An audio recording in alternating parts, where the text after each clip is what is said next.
Welcome to the Ducks Unlimited podcast, the only podcast about all things waterfowl. From hunting insights to science-based discussions about ducks, geese, and issues affecting waterfowl and wetlands conservation in North America, we bring the resource to you. The DU Podcast with your host, Chris Jennings. Joining me today is Mike Stewart, the owner of Wildrose Kennels.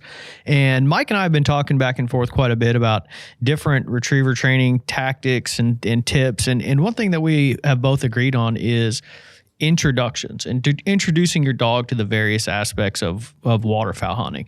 And so I've got Mike on. He's going to, we're going to go through some of these. But Mike, thanks for joining me today. Great to be here. Looking forward to the season.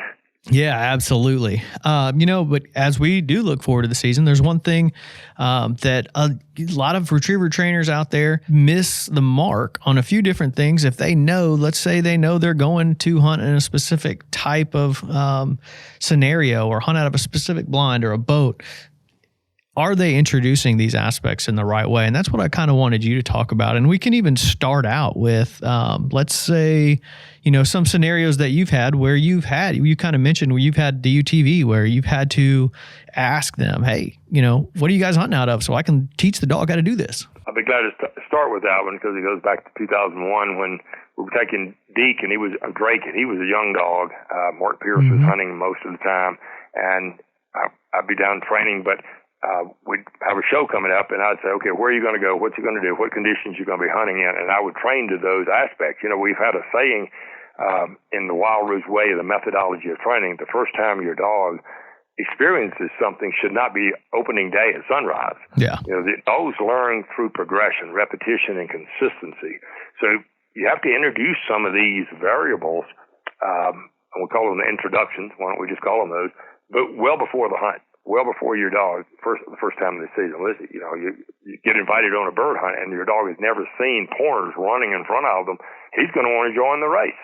Going to go to a duck hunt and you've got spinners and robo-ducks out there. He's never seen one. Well, he's going to go investigate them. So let's talk about the progression then. How do we get a dog acclimated to all the different things they're going to experience if you're an overland hunter going all over the country doing a lot of different things. So basically, I'm just going to give you some ground rules for our listeners. First, it's progressive. There are no surprises in this type of training. You want to build through confidence. You don't want any fear factors. You don't want any surprises out there. So you want to acclimate the dog well before opening day. Whether it's a big decoy spread, it's lay down blinds, dog hides, flags, spinners, roboducks, dabblers, whatever you're going to be doing. The second thing is go to one of the Wildrose laws of the 20 we use, get it right on land before going to the water. Everything should be introduced on the land. Boats, blinds, water stands, what else? Lay down blinds, decoys of all sight. Put them on the ground first so the dog has got his feet. Don't make it complicated. Keep your drills very simple when you're doing introductions. You don't want real complicated drills with a lot of distractions. So we call that the stimulus package. So when we introduce a concept, we may have very few distractions, something new, something big. We'll talk about that, introducing gunfire. It'll be pretty simple what we ask them to do because the distraction is big. On the other hand, if we have a lot of, we want more of a complex trail, we'll minimize the distractions. So in introductions, the things we're asking the dog to do are not that difficult, something they can be successful at. But the interesting things are the things that they're trying to learn of all the different introductions that, for instance, a boat ramp, a ramp to go up and down of a blind, duck blind. You don't want a complicated retrieve combined with that. And then think about the 4 levels of training: yard work, field work, transitional work, and hunting. Yard work is your basic introductions of obedience, steadiness, denials, and this way you do a lot of your introductions in yard work. Field work is your practical exercises, your drills, and then we're going to start moving our distractions and our introductions to the field after they've been introduced in the yard. Transitional work is scrimmaging, practices you will play. Now we're going to put our roboducks out, our decoys out, our flooded timber, whatever we're going to be doing. We're going to practice that before we actually go on the hunt.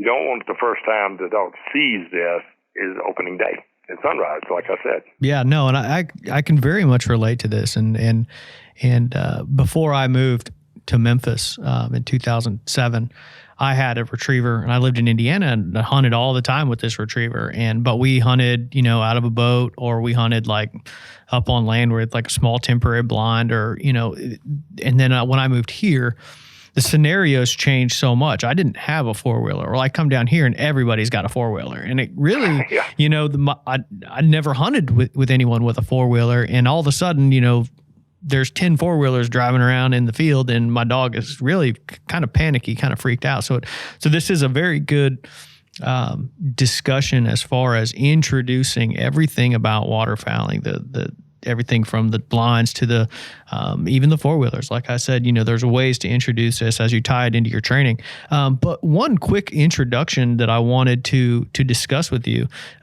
when are you introducing water to a dog? If it's in the middle of the winter, I don't take a pup into swimming. Warm days, puppy is already interested in doing some little short retrieves where you can toss bumpers out. They bring them out, little 180s, like toss one direction, one the other. Pup runs and gets one, brings it back. And then I get a real shallow water's edge, nothing deep, and I start wading out there with either my boots on or barefoot, either one. And the pup's going to follow you. And he's got his feet, and he's bouncing around in the water, and I'm tossing those little bumpers. The distraction is, and that bumper, he wants to go get it and play with it and grab it and bring it back. And I just wade slightly deeper. It may take about 3 days before I actually go out deep enough that they swim a stroke or two, and you'll never have any trouble. I always tell people, I guarantee you, the first time your dog sees water, he's going to get in it because you're going to be in it with him. Yeah, no, that's a very good, and we've actually we have a couple of videos on ducks.org, and I know you probably have some on uklabs.com that explain that first introduction to water. And then that's why I wanted to bring it up, because I think it's a very good aspect that you're getting in with the dog, staying very shallow first few times and keeping them interested in it with the bumper as well. So let's kind of move on to introduction to one of the biggest aspects of waterfowling, and one of the most probably discussed is gunfire. So, you've introduced the decoys, you're doing all of this on land. When are you taking that step to gunfire? Well, most people that have bought a good hunting dog won't have any trouble with the genetics of the dog being gun shy. There are some breeds of dogs that are relative gun shy. I've had some Jack Russells that were naturally gun shy. I've run into some Beagles that have, and you have to watch bird dogs. That pointer breeds occasionally can be a little bit sensitive. But most retriever breeds, if you bought them from a reputable line of dogs that have been hunting dogs, won't be genetically gun shy. You did it yourself. So that's what you got to avoid. So it's more about avoidance than it is anything else.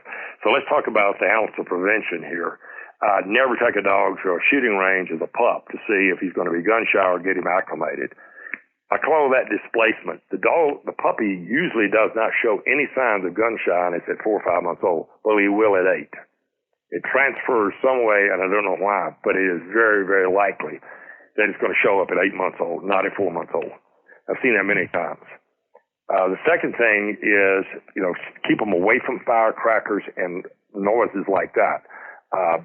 Literally, I don't worry about thunder. People say, oh, my dog's afraid of thunder. I've got a lot of dogs. Deke doesn't like thunder.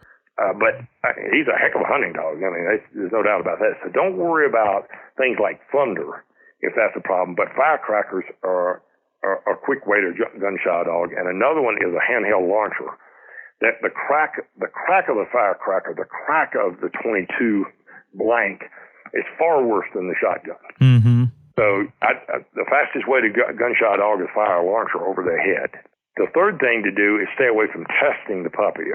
There's an old method of where the puppy is out and eating his breakfast, and you walk up behind him while he's eating a distraction and shoot a popper over his head. Try that with a 3-year-old. He's watching TV Saturday morning and eating Cocoa Puffs, and walk up behind him and shoot a gun. Well, the Cocoa Puffs are going to go everywhere. Mom's going to be all over you. It doesn't make any sense for the kids. It makes no sense for the dog. So you won't know surprises in an introduction to gunfire. So we're going to wait till the pup gets out to about 8 months old, actually. We're going to get the puppy very interested in retrieving. I start doing a few marks.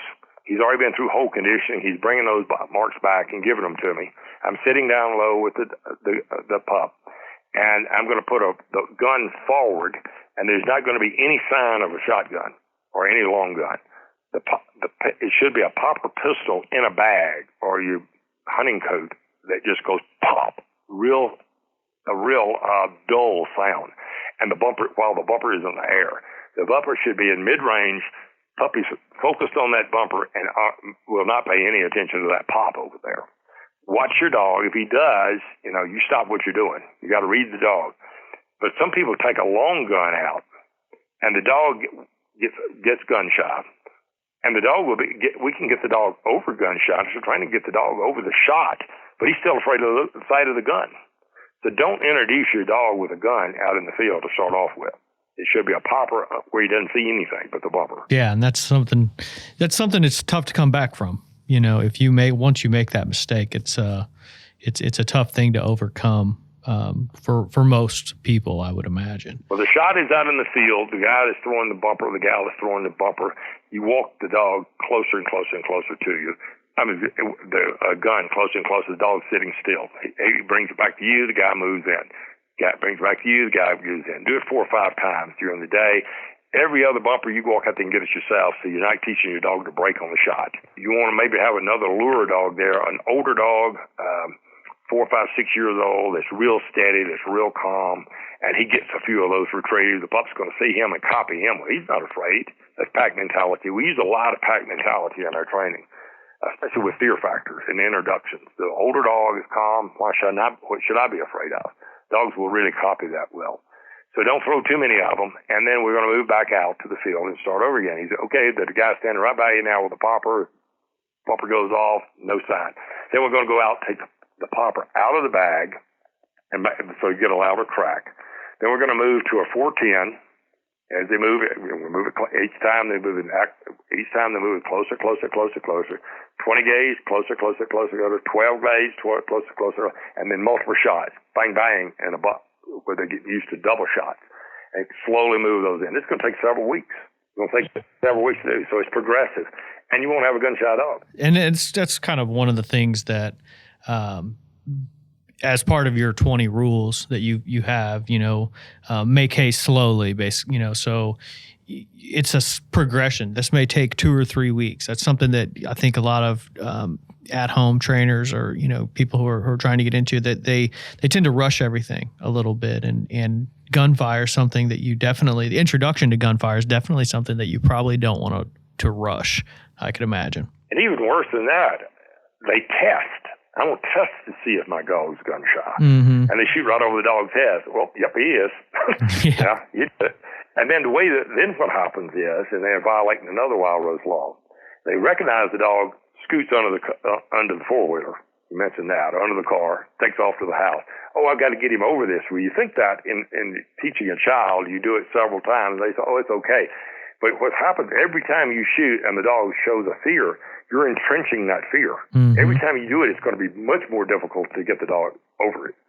So dogs learn through repetition and consistency. So if you do it wrong with repetition and consistency, you're teaching it wrong and you're entrenching it.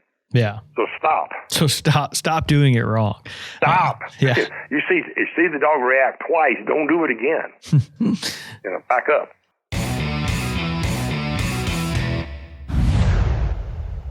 Be the first to know when ducks are on the move. Sign up for DU's waterfowl migration email alerts and receive ongoing in-depth updates on the latest habitat conditions, weather changes, and hunting reports for your flyway. Visit ducks.org/migration alerts. How do you go about introducing boats? On the ground. Put your boat on the ground, kayaks, paddleboards, motorboats, put them on the ground. Everything starts on land before going to the water. Mm-hmm. So the progression is I pull my boat up on the bank and I work him out of one side of the boat on in and out, in and out, in and out. We get in the boat, we get out. We get in the boat, get out. All right, I put him in the boat, I walk up the hill, I drop a bumper, I send him out of the boat, make him get back in. Then just walk to the other side of the boat in the shallow water where he still has his feet. Do exactly the same thing. In the boat, out of the boat, but he's still got his feet to work. Then wait out, set the bumper out, walk back, get in the boat, send him. He's got a little swimming. He comes back, bounds into the boat. Then you move it out a little bit further, a little bit further. Don't take him out in the deep and expect him to work out of that boat. Everything starts on the ground before going to the water. Now, do you see any issues introducing a duck call at the same time that you're introducing the boat? Or would you say, hey, let's do these completely separate and then combine them at, the distraction of a loud duck call, could be something that a dog could, kind of freak out about. Do you do multiple introductions at one time, or are you doing one thing at a time? And then one thing at a time. Duck calls I'm not too worried about. I think you'd be okay with that. But let's say gunfire in a boat. No. I'd get one right in one area. I could be doing gunfire in one of my classes, and then say, okay, we're going to go over the boat and work on the boat now. Okay, that's okay. And then you pair them together. Then we'll say, okay, now we're going to do decoys. Let's talk about decoys. How do you introduce decoys and spinners and robos on the ground? I get the pup retrieving through them, retrieving in them, retrieving them across the field into the decoys and back, all different angles. And then we move them to the water. Get them doing the same thing on the water, shallow water. And then I move them to the deep water. And then I pair them to the boat and the gunfire. Okay. Yeah. So you're basically. Hope that makes sense. Yeah. No, individual kind of sessions, and then you kind of just combine it all into you're moving it all to the water and combining it all into one. And that's, something as part of, and as you were talking, I was just thinking about all the different, the crazy amount of gear that duck hunters and goose hunters have that you would have to introduce. Dog blinds, that's a big one. Now with your place training, that makes the dog blinds and even a dog stand very easy, correct? Right, yes. And we start those place training the day you get the pup. The place orientation is huge, and we use it all the way through our training. So a water stand is nothing. A tree stand is nothing to them. Duck blind, a stand or a box, they used to go in and out of the crate. They're going to hop right in that box. You tell them place or hide, they're going to jump right in there because they've been doing it to the pup. They don't know anything. It's just a default behavior. So then we would pair that to decoys. Okay, now we got a water stand and decoys. Now we got a water stand, decoys, gunfire, and duck calls. And you just keep building out. But where people mess up is they try to do it all at once, and dogs don't learn that way. Dogs don't generalize well. That means I can show you how to put together a widget. And okay, got it. You understand how to do it? Right. Okay, now you show me. All right, you can do it. That's good. Now go stand in the lake and do it. Dogs don't really do it that way. You have to train it in the yard, the field, the water, the woods, the high grass, the short grass. You have to move it around. So we tell, before you can say you've got a good habit or a predictable habit in a dog, you've got to do it 5 times in 5 different locations correctly. So there's 5 different decoy scenarios you have to run before he's got decoys down. Okay. Now what are there any specific introductions that we really haven't talked about that I might have looked past that you've seen some dogs have problems with?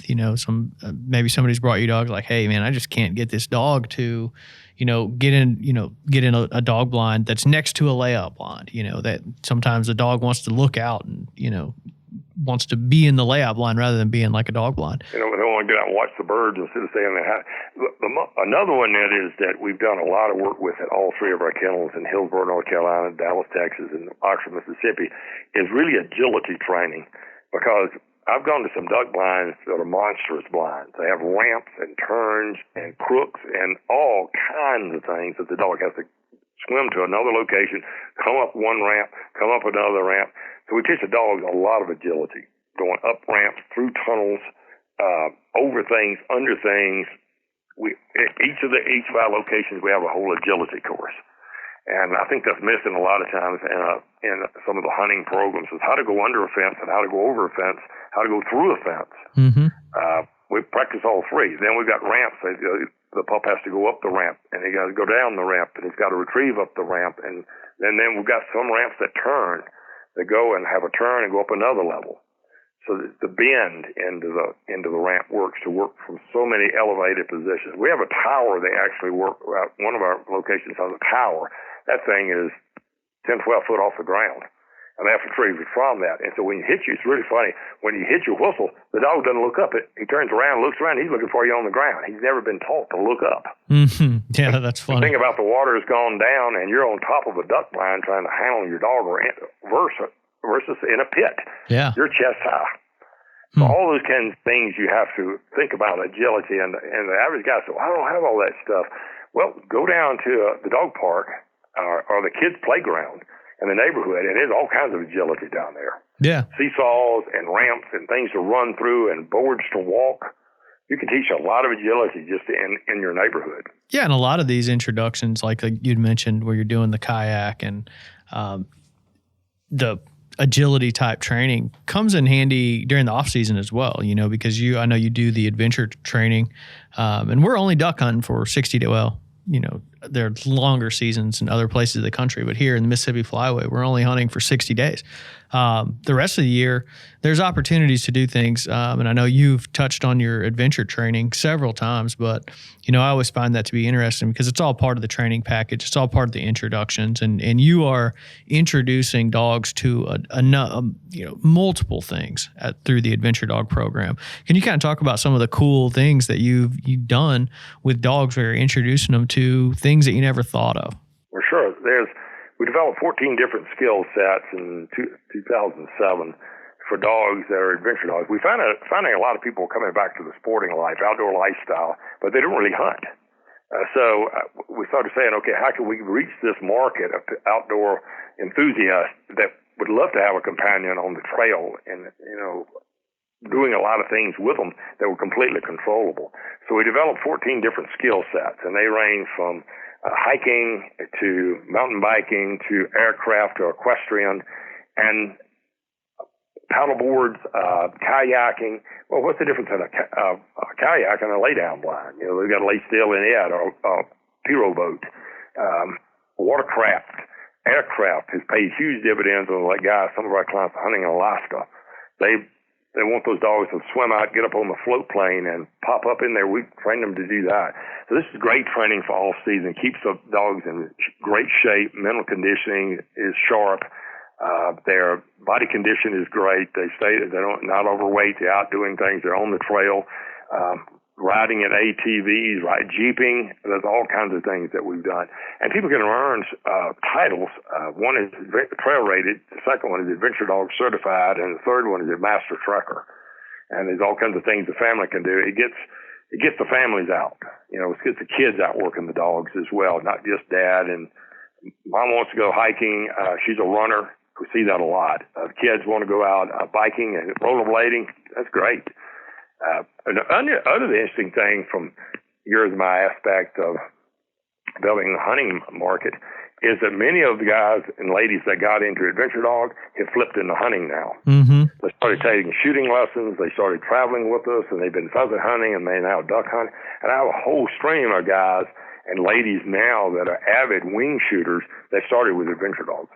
Wow, that's cool. That's a cool transition for and a benefit for conservation. By all means, is sure. Just getting more people involved. That's fantastic. Well, Mike, this has been a great conversation as far as introductions go. It sounds like I think we've covered there's still probably a million different aspects of duck hunting that someone may want to focus on, different variances throughout the country, variances of the way people hunt, that we could probably talk about the introduction. But I think the fundamentals that you talked about earlier are all the same with just about everything. So, and I really want to point the listeners to your website at ducks.org, and the Sporting Dogs has a wealth of information, really good stuff on there on introductions and training their own dogs. And also I invite them to look at our website, uklabs.com, where we have a lot of videos, and they're completely complimentary that you can look at on how to introduce decoys, how to introduce gunfire. I've got several segments on introducing gunfire for both upland and waterfowl.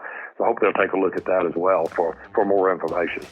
Yeah, there's just a wealth of resources among all those websites that listeners can go out and really learn the fundamentals of how to do all of this. So it's been great. Thanks, though. I really appreciate you joining me. Thanks for having me. First of all, I'd like to thank our guest, Mike Stewart from Wildrose Kennels, bringing to light a bunch of great information as far as introducing the various aspects of waterfowling to your retriever. I'd like to thank our producer, Clay Baird, for doing a fantastic job putting the podcast together and getting it out to you. And I'd like to thank you, the listener, for listening to the Ducks Unlimited podcast and supporting wetlands conservation.